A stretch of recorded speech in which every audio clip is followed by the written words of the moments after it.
My true home is here, you know. This is only secondary. Uh, this is the home, you know. Here, I try to dwell more in there, you know. My mountain is here, my lake is here, and my cave is here. So my forest is in me, you know.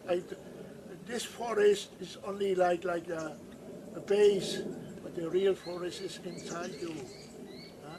So like the world, when you say I want to go my home, I understand it's your world, you know. You're also maybe more inside. Huh? Understand? Uh, you see, when you forgot to make yourself to a temple, the temple outside are only secondary.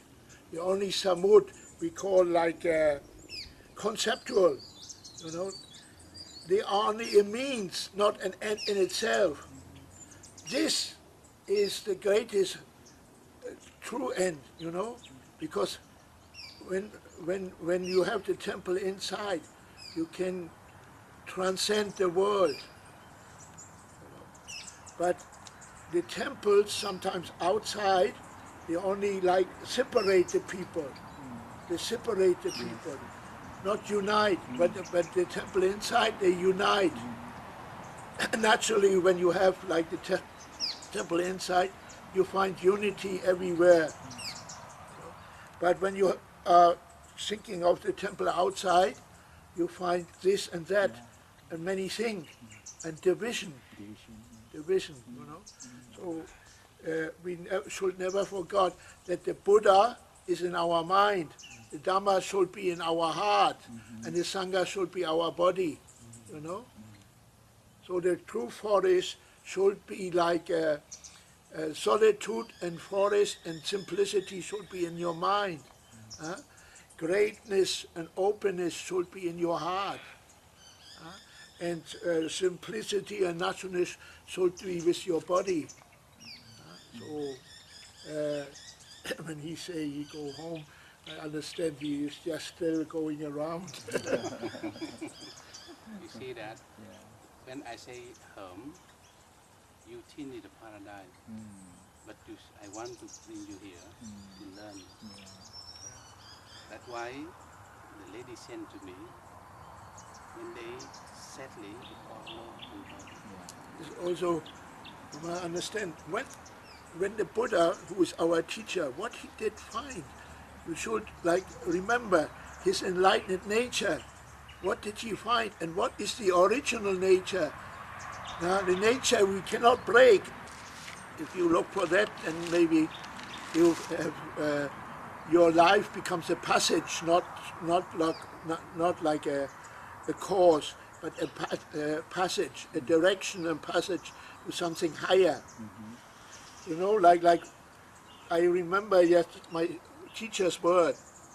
He always say, live simply. Basically, he say, when you wish yourself, yeah, now listen to that carefully because not many say that. It comes from the forest tradition. When you wish yourself, watch what you think. Watch what you think. When you wish yourself. Yeah. When you wish others, watch what you say.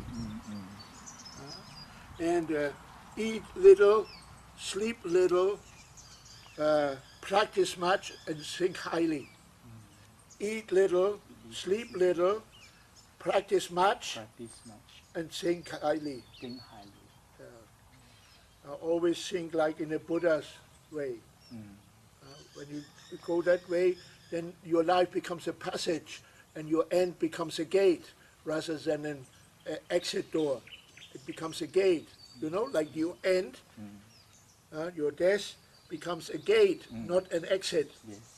For most people, it's an exit. You know, but when you have the Dhamma, then it becomes a gate. Not many people tell you that. I went to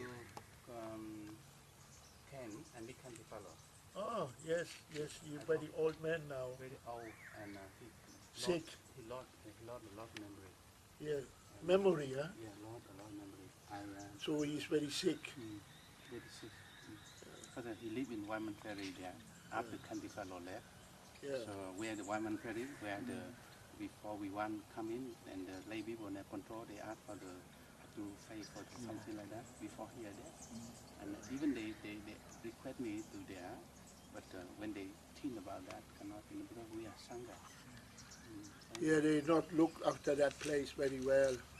It's very poor. It is like during Kandy Paulo's time, he did a great job. After he left there, it became more difficult and more neglected. After Kandy Fellow left, he had over there, he stayed there. How many years you there? 2 years.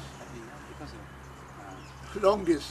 No one stayed after that as long there. this time, Because no support. No.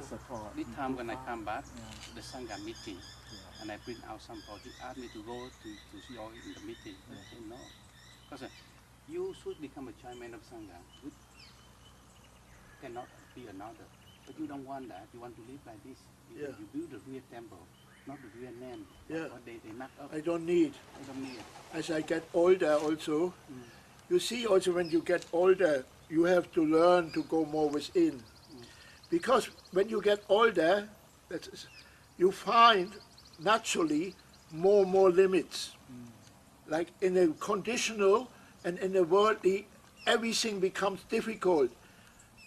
It's always difficult, but you can notice it more. You know, it's always difficult. It's always like a dukkha, unsatisfactory, but you notice it more clearly and deeper. So existential, like in conditional and existential, you find it is suffering clearly. And there's no end. There's no end. It always goes on. Only different shape, different form. No end. But only when you go within, you find you go beyond suffering. You can go out of suffering and beyond suffering. More skillfully out of suffering, and you can, in the most deepest sense, beyond suffering. That means inside, within, there is no limit. You meet the whole. But in the existential, in your body and existential, always limit. So when you within is already a peace and the whole nature, but you have to look deeply within. Treasure human life with universal peace. Turn the wheel of truth and look with wisdom's eye, pure and bright.